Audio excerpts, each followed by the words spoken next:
Hello Scorpio, welcome to your reading. Thank you for checking out the channel. I'm going to be doing a general reading for you guys today. It may or may not resonate. If it does, awesome. If it doesn't, you can always check out another Scorpio reading I have on the channel for you. Or if you happen to be born... Ooh, golly, that was a bad shuffle. Try that again. If you happen to be born on a cusp, you can always check out your cusping sign. That one might make a little bit more sense to you. For you guys, it would be either Libra or Sagittarius. So, what we're going to be doing is a 3-card spread. We're going to be using the Welcome to Night Vale Tarot by Jessica Hayworth for the main energy. Then we're going to be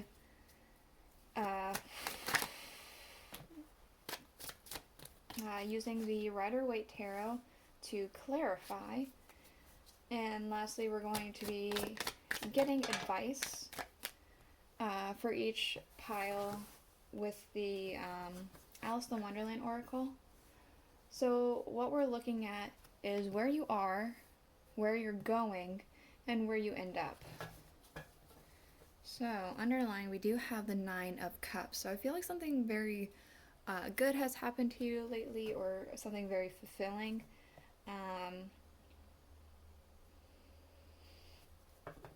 Dreams coming true, perhaps, or just a lot of good energy happening around you.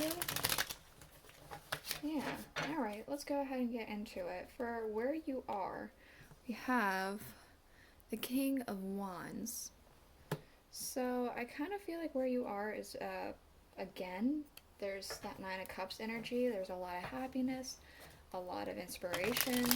I feel like you're pretty confident in what you're doing, where you're at, where you're heading. Like, you just...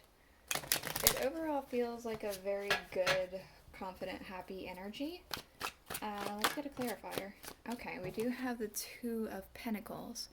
So, this could have been because you were making a decision about something, or you finally figured out how to balance things properly.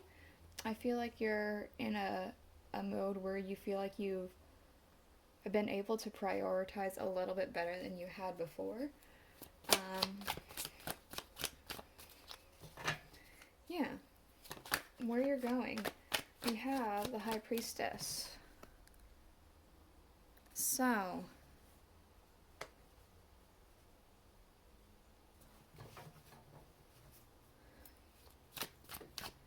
kind of feel like something mysterious, a mystery of some kind.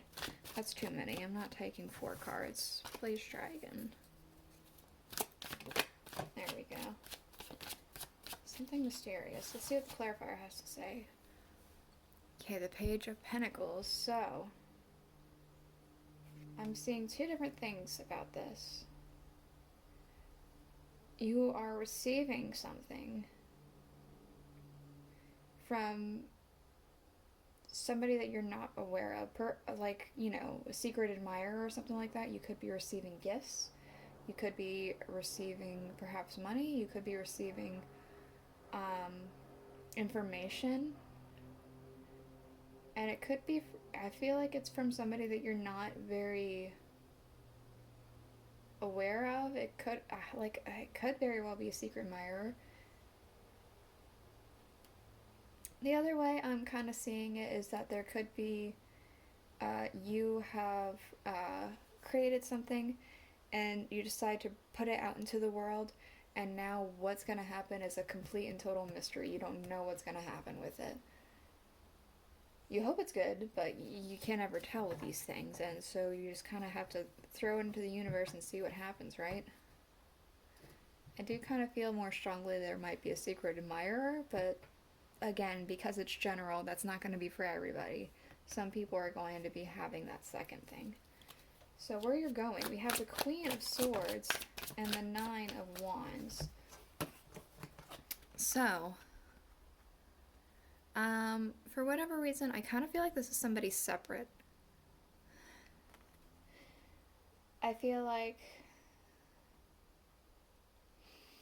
there could be somebody who's in your life or who's going to be in your life who might be a bit of a, just because it's coming out of her mouth, it could be like a sharp-tongued person, somebody who comes off very harshly, kind of eats you up a little bit. They don't mean to come off that way. They're just blunt in the way that they talk, and they don't realize the impact of it, I want to say. We do have the Seven of Pentacles.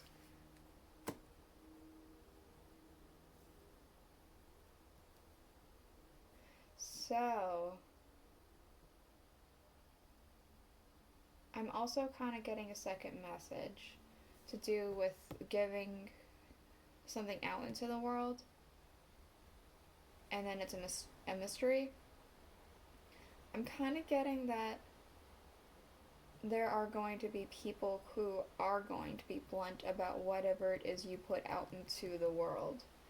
And it's going to be a little bit harsh, it's going to be a little bit difficult to bear, but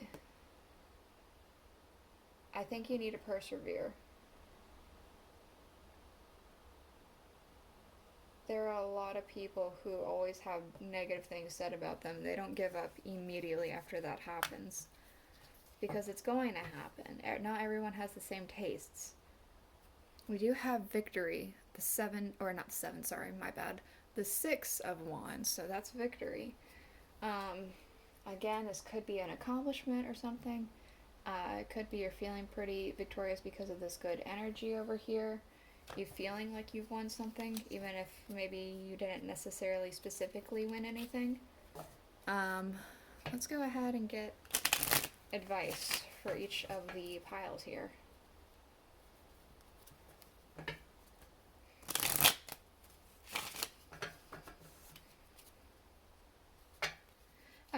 Also, when I never finished what I was saying about the first part that I was getting from that, with somebody who could be a bit blunt in your life. They don't mean to come off that harshly, and it kind of eats you up. They're coming off harshly, but they don't mean to. They're trying to do it as constructive criticism to help you grow.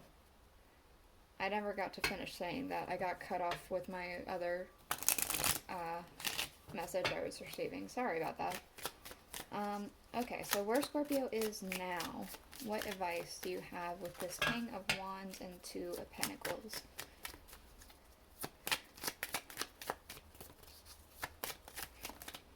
Okay.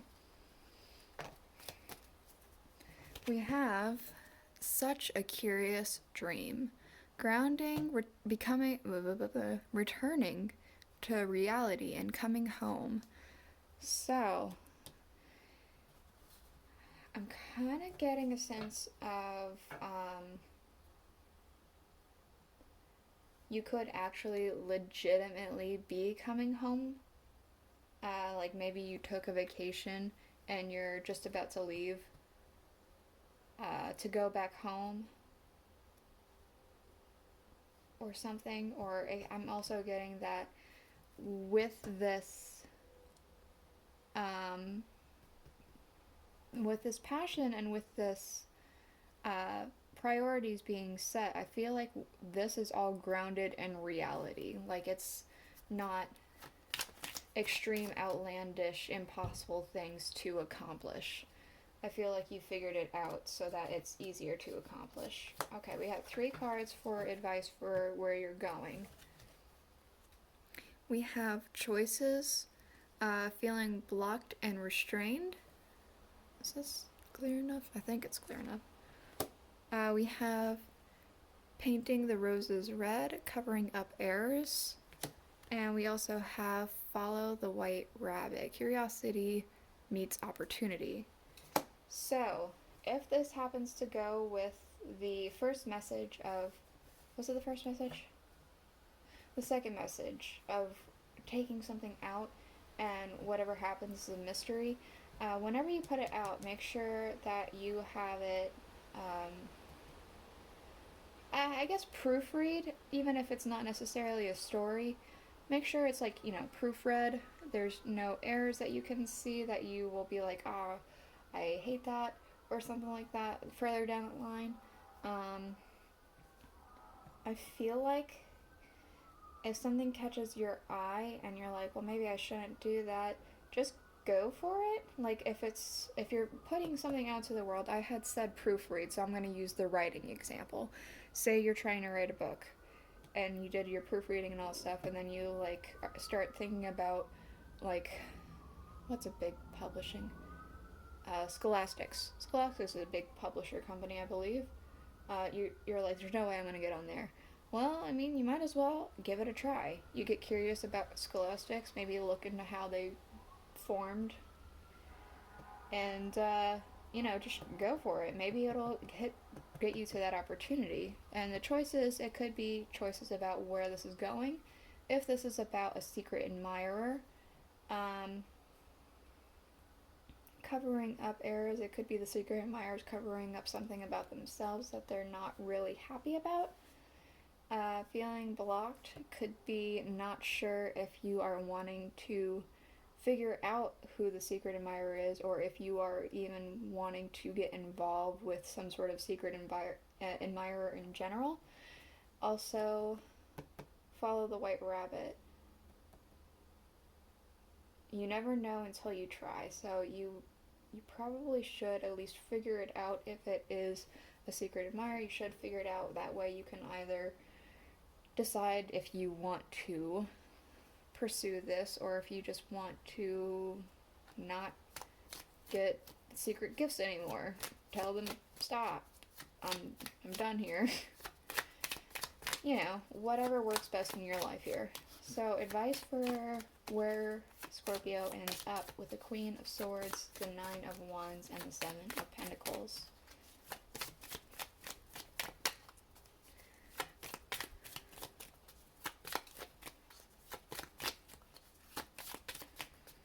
Alright. Anything? Okay. We do have find the lesson, discover the purpose of a situation, and trust that you are learning. So, again, with this bluntness, with this potential feeling of cruelty and just harshness, I don't think this person's coming off as meaning to come off as harsh. It's to help you grow. That's the lesson, is that it's to help you grow. Otherwise, if it's for just people who are being critiquing and you put it out online or whatever, and there are people who are critiquing the crap out of it, it's just because you have to figure out what you're learning from all of this. It could make you stronger, and it could actually, these critiques, even if they come up harsh, they could have some truth to it, and it could make you think and actually help you get better. So the critiquing could be constructive criticism, even if it comes off a little harsh. So we have managed to be glad. Create your own happiness regardless of the conditions. It seems like you're doing that currently, so good on you. Anyway, this is the reading I have for you. I hoped it was helpful. I hope that it was enlightening in any way, shape, or form. And yeah, I guess I'll see you guys all next week. Bye.